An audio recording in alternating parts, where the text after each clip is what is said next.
Olá, meu nome é João Vitor e hoje vamos explorar um dos conceitos mais fundamentais para quem trabalha com banco de dados, o modelo entidade-relacionamento, ou também conhecido como ER. Este é um tema essencial que vai nos acompanhar em qualquer projeto de software que envolva armazenamento de dados. Bem, mas o que é exatamente o modelo entidade-relacionamento? O modelo entidade-relacionamento é um modelo conceitual que nos permite descrever os objetos do mundo real que queremos armazenar em um banco de dados e chamamos esses objetos de entidades, as suas características, que chamamos de atributos, e como esses objetos se relacionam entre si. Bem, o principal propósito do ER é representar abstratamente a estrutura que um banco de dados terá. Usamos o ER durante a fase de análise e design de sistemas quando estamos levantando os requisitos do projeto. É como fazer um desenho antes de construir uma casa. Você não começa a construir sem um projeto. Bem, seu principal objetivo e sua principal importância. Bem, o primeiro benefício é a clareza e comunicação. Quando você cria um modelo ER, você está criando um documento visual que qualquer pessoa da equipe pode entender. Isso facilita muito a comunicação entre desenvolvedores, analistas, sistemas e até mesmo os clientes, por isso todos falamos a mesma língua. A identificação por partes, o segundo benefício, você sabe exatamente quais são as entidades principais, como um cliente, um produto, um pedido, e entende as responsabilidades de cada um. Isso torna o sistema muito mais organizado e fácil de entender. O terceiro benefício é a redução de erros. Quando você modela bem no início, você evita problemas de integridade de dados, redundâncias e inconsistências que seriam muito caros de corrigir depois. É muito mais fácil mudar um diagrama no papel do que mudar um banco de dados em produção. Agora, componente e entidades. Uma entidade é a representação de um objeto ou conceito do mundo real que precisa ser armazenado no banco de dados. Quando falamos em entidades, estamos falando sobre as coisas principais do sistema. Elas podem ser classificadas por natureza e por dependência. As classificadas por natureza podem ser físicas, que são aquelas que são tangíveis e que você consegue ver e tocar no mundo real. Por exemplo, clientes, produtos, funcionários, veículos, são coisas concretas. Entidades lógicas, que são aquelas que são abstratas, que existem por conceito ou por uma interação entre coisas. Por exemplo, venda, pedido, matrícula. Elas não são coisas físicas, mas conceitos importantes do sistema. Classificação por dependência. A segunda classificação, né, que estamos falando é por dependência e que possui três tipos. São aquelas que existem independentemente de outras entidades. Um produto existe por si só, não precisa de nada para existir. Entidades fracas, que são aquelas que dependem de outras entidades para existir. Um exemplo disso é item pedido. Um item de pedido não existe sem um pedido. Entidades associativas, essas são especiais, elas relacionam entidades e relacionamento. Por exemplo, quando temos um relacionamento muitos para muitos entre venda e produto, podemos criar uma entidade item-venda que associa uma venda com um produto e pode ter seus próprios atributos, digamos. Um exemplo prático seria, vamos pensar num sistema de vendas com brindes. Temos produto, que é uma associação forte, venda, que é forte também, mais item-venda, que é a que relaciona venda com produto, e depois podemos relacionar brinde com item-venda. Falando agora sobre os componentes atributos. Bem, um atributo é uma propriedade ou característica que descreve uma entidade. Se a entidade é a coisa, o atributo é a informação sobre essa coisa. Por exemplo, se cliente é uma entidade, então nome, e-mail, telefone, dado cadastro são atributos de cliente. A nomenclatura. Quando nomeamos atributos, usamos substantivos que representam propriedades, por exemplo, nome, e-mail, data de nascimento, telefone. Evitamos abreviações como DN, data de nascimento, ou DT, NAS, onde queremos que o modelo seja claro para qualquer pessoa que o leia. Temos diferentes tipos de atributos. Temos atributos simples, que é aquele que não pode ser dividido em outros atributos. Um exemplo disso seria o nome, e-mail, CPF. Você não divide o nome em partes menores no banco de dados. É um valor único. Um atributo composto é aquele que pode ser dividido em outros atributos. Por exemplo, o endereço, que pode ser dividido em rua, número, cidade, CEP. Quando modelamos, precisamos decidir se queremos armazenar o endereço completo ou dividir em partes. E geralmente dividimos se precisamos buscar por partes específicas. Atributos multivalorados. Um atributo multivalorado é aquele que pode ter múltiplos valores para uma mesma entidade. Por exemplo, um cliente pode ter vários telefones ou vários e-mails. No banco de dados relacional, geralmente criamos uma tabela separada para armazenar esses valores. Atributos derivados. Um atributo derivado é aquele que é calculado a partir de outros atributos. Um exemplo disso seria a idade, que pode ser calculada a partir de data de nascimento. Geralmente, armazenamos os atributos derivados no banco de dados porque podemos, calcular quando necessário. Atributos identificadores. Um atributo identificador é aquele que identifica unicamente uma entidade. Um exemplo disso é um ID cliente, por exemplo, ou um CPF. Cada entidade deve ter pelo menos um atributo identificador, representando um sublinhado no diagrama IR único. Um exemplo prático disso seria, vamos pensar em cliente, não é? Um cliente tem um ID cliente, que é o seu identificador, ele tem o seu nome, que é simples, e o e-mail também, que é simples, o endereço composto por rua, número, cidade, e telefone, que é multivalorado. E também sua idade, que é derivado da sua data de nascimento. Relacionamentos. Agora vamos falar sobre o terceiro componente do modelo ER, os relacionamentos. Um relacionamento é uma associação entre duas ou mais entidades que descreve como elas interagem ou se conectam no domínio de negócio. Os relacionamentos são representados por losangos no diagrama ER. Temos o relacionamento 1 para 1. Nesse tipo, cada instância de uma entidade relaciona com exatamente uma instância de outra, e vice-versa. O exemplo disso é: uma pessoa tem um passaporte, e um passaporte é de uma pessoa. Uma pessoa tem um passaporte e é de uma pessoa. Enfim, os relacionamentos são 1 para 1. São menos comuns, mas existem. Relacionamento 1 para muitos.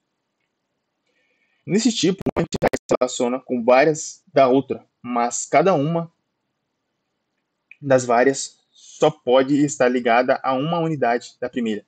Exemplo disso, temos um departamento que tem vários funcionários e vários funcionários podem estar ligados em um único departamento. Este é o tipo de relacionamento mais comum. Aí também temos o relacionamento muitos para muitos. Nesse tipo, ambas as entidades podem se relacionar com múltiplas instâncias de outra, em ambas as direções. Por exemplo, um autor pode ter vários livros, e um livro pode ser de vários autores. Pode ser escrito por vários outros autores. Os relacionamentos muitos para muitos também são muito comuns. Também temos nomenclaturas de relacionamentos. Quando nomeamos relacionamentos, usamos verbos ou expressões que descrevem a ação. Por exemplo, escreve, possui, compra, trabalha. Isso torna o modelo mais legível e também mais compreensível. Cardinalidade e participação. Bem, elas são muito importantes porque definem também a precisão como as entidades se relacionam. A cardinalidade é o número de instâncias de uma entidade que se relacionam com as instâncias de outra entidade. Usamos os símbolos 1 e N, ou asterisco, para representar. Vimos 3 tipos até aqui.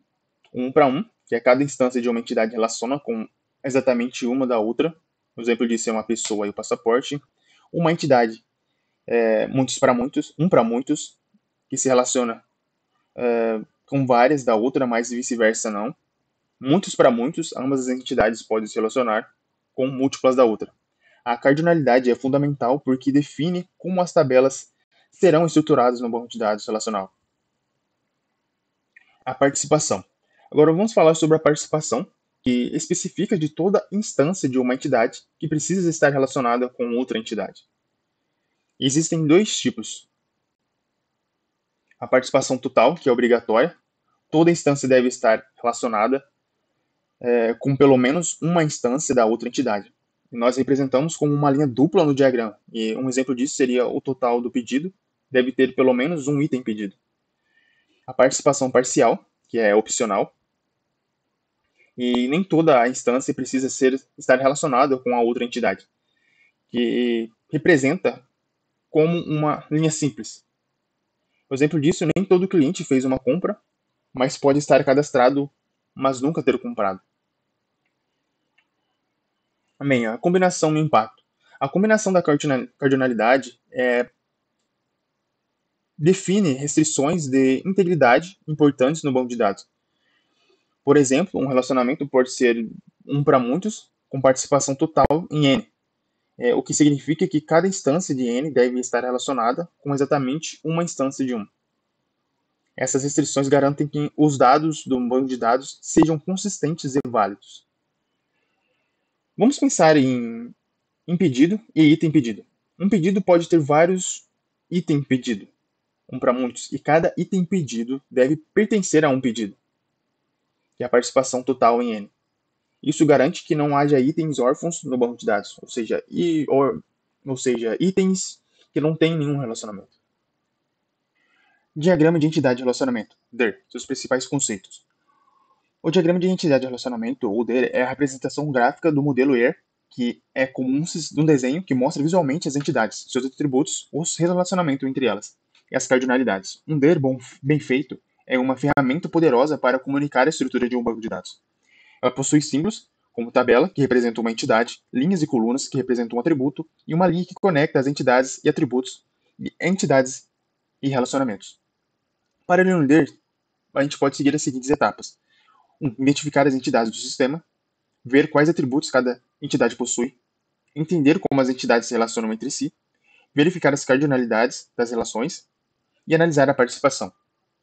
Também possui várias ferramentas para modelar um banco de dados DER, como por exemplo o MySQL Workbench, o Lucidchat, Dryo e o Asta.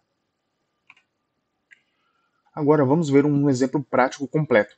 Vamos modelar um sistema de livraria. Este é um exemplo clássico que ajuda a entender como todos os conceitos se juntam. O sistema de livraria tem as seguintes entidades: autor, que representa os autores dos livros, em atributos como ID autor, nome, data de nascimento e nacionalidade; o livro, que representa os livros da livraria, que tem atributos como ID livro, título, ISBN, ano de publicação, preço e estoque; o leitor, que representa os leitores que pegam livros emprestados, tem atributos como ID leitor, nome, e-mail, telefone, data, cadastro; empréstimo, que representa os empréstimos de livros, que tem atributos como ID empréstimo, data empréstimo e também data de devolução. Também possui os relacionamentos. O autor escreve livro, que é muitos para muitos. Um autor escreve vários livros e um livro pode ser escrito por vários autores. Isso é um relacionamento muito para muitos. E todo livro deve ter pelo menos um autor. O leitor pega emprestado o livro. Um leitor pega vários livros emprestados e um livro pode ser emprestado a vários leitores. Usamos a entidade empréstimo como intermediária para registrar quando cada livro foi emprestado. Nem todo leitor pegou o emprestado. Participação parcial de leitor. Cardinalidade de participação. As cardinalidades de participação são: livro tem participação total em escreve, todo livro deve ter um autor.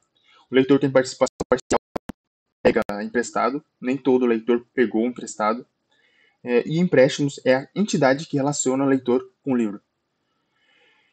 No diagrama, você vê todas essas entidades com seus atributos, elipse, os relacionamentos, conectando as entidades e as cardinalidades, indicando quantos se relacionam com quantos. Bom, passagem de IR para modelo relacional. Agora chegamos a um ponto muito importante, que é transformar o modelo conceitual IR que criamos em um modelo lógico relacional, que pode ser implementado em um SGBD real, como MySQL, PostgreSQL ou SQL Server.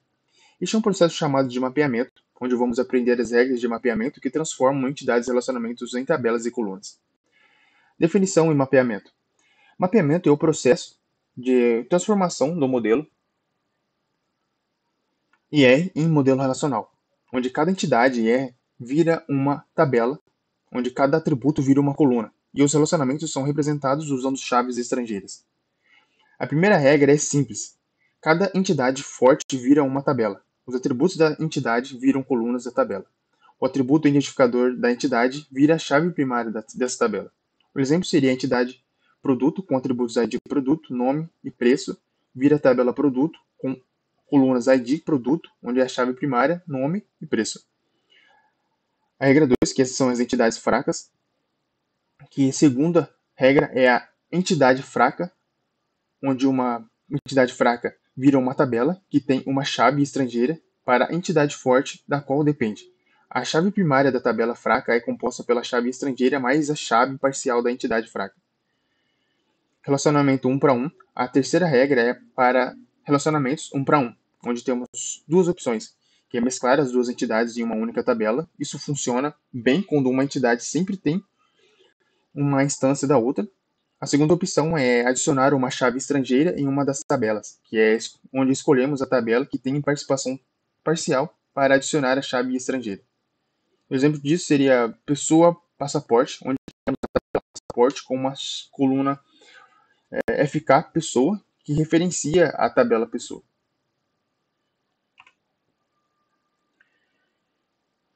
Bom, continuamos com as regras de mapeamento. Agora vamos ver as regras para relacionamentos mais comuns. Um para muitos e muitos para muitos, além de contratar atributos compostos.